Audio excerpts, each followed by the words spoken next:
So what has kept you rocking over 30 years? I guess because I love it. I guess that's it's part of your life. There's no explanation for it really. It's what you do. It's who you are. What you know. What you love the best. So, yeah. Okay, so some people don't know that you were the original singer of AC/DC. What recordings do you appear on? Well, I'm one of the 5 founding members of the band. Myself, Malcolm and Angus Young, and Colin Burgess and Larry Van Crete. And we recorded and released in Australia Can I Sit Next to You Girl, back with Rockin' in the Parlour. That was a big hit straight away for us. So we ran together a short while already, and we were in the spotlight straight away. I did record a few other songs too with the band, Rock and Roll Singer, Soul Stripper, etc. And I was about to record Baby Please Don't Go for our first album, and then the split happened with myself and the band, and Bon Scott joined, and he re-recorded a couple of those songs and released them on the first album. Yeah. Oh, okay. So how did the original AC/DC form? Well, geez, going back a little while. Well, I'd been in a band in Australia called Velvet Underground, which is the Australian Velvet Underground, and whilst I was with that band, they used to talk about it, former guitarist Malcolm Young. They used to be with the band, and he'd split. And then after the band actually did split up, I answered an ad in the paper, in the Sydney Morning Herald, for a heavy rock singer and all that kind of thing.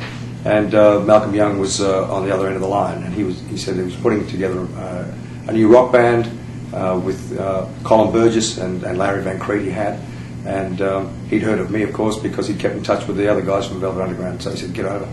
And it was in Newtown, in a suburb of Sydney. And we jammed, and it was great, and we shook hands. And a week later, Malcolm just explained to us that his younger brother, Angus, who was with a band called Kentucky, his band had split up, and whether Angus could also audition for the band. Nobody had any objection to that, and Angus came along, and we jammed, and it was great. So we shook hands again, and there was 5 of us in the band. So that's how it started. How would you describe your relationship with Bon Scott? Well, we met Bon when we were playing in Adelaide in South Australia, and Can I Sit Next to You Girl, I think, was number 3 or 4 on the charts. And Bon had been with a band in the 60s. He was a bit older than us, called the Valentines, and he, along with the Valentines, had recorded a song called My Old Man's a Groovy Old Man. I do remember it.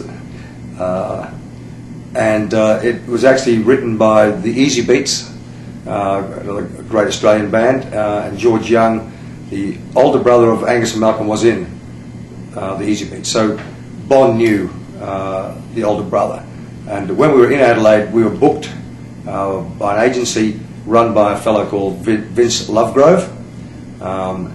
And he was also in the Valentines as well with Bon Scott. He was the other singer with Bon.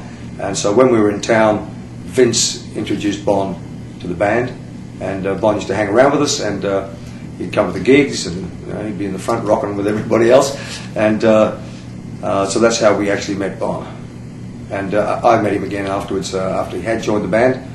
And we had a private conversation, just the 2 of us. We met accidentally at Albert Studios. I was actually recording with my other band, Rabbit, at the time. And we had a very private conversation, just man to man, and we shook hands with each other, and everything was cool, and we wished each other, the very best of luck, and so that was pretty cool. Your new solo CD is entitled Sinner. Could you tell us more about that? Yeah, I was touring Europe, and I was doing one show called In the Beginning for the AC/DC fans over there. They were asking me to come to Europe. They wanted to hear me singing and see me performing. A lot of the fans, of course, were familiar with Bon and Brian Johnson. And so I went over there with a show at the time called In the Beginning, and I did, for the avid fans, the songs that I sang with AC/DC originally. In the Beginning, of course, of the band. And I did a few classic rock songs of theirs as well, because there are a lot of fans who wanted to compare my voice with Bon's and Brian Johnson's, of course, and I was very happy for them to do that, and it was just a great time. The fans had a fantastic time, but at the end of the shows, everyone was asking me when am I doing my next new CD.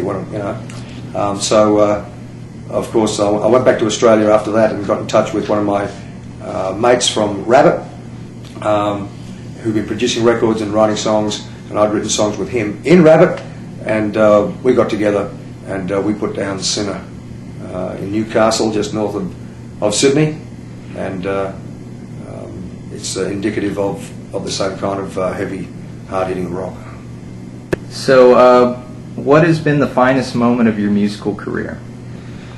Well, I hope that's yet to come, to tell you the truth. I've had a long career, and there's been a lot of highlights. There's been some lowlights too, as happens in anybody's career. If you've got a long career, it does happen.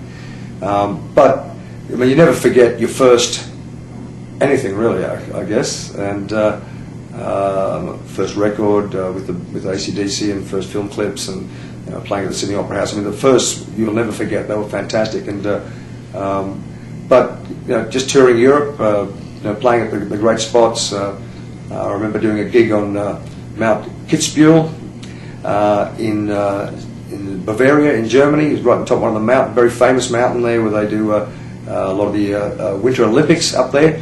And we did a show right up on top of the mountain, fire on top of the mountain, and it was fantastic because you could just see the Alps as far as the eye could see with this particular gig.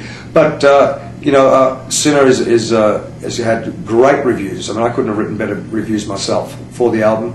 I worked with some fantastic Australian rockers. We just put it together in a matter of weeks, really, and I've played it with the Badasses, and it just wreaks havoc wherever we play, and so I'm just looking forward to continuing my career. Excellent. So, do you have a message for your fans, new or old, before we leave?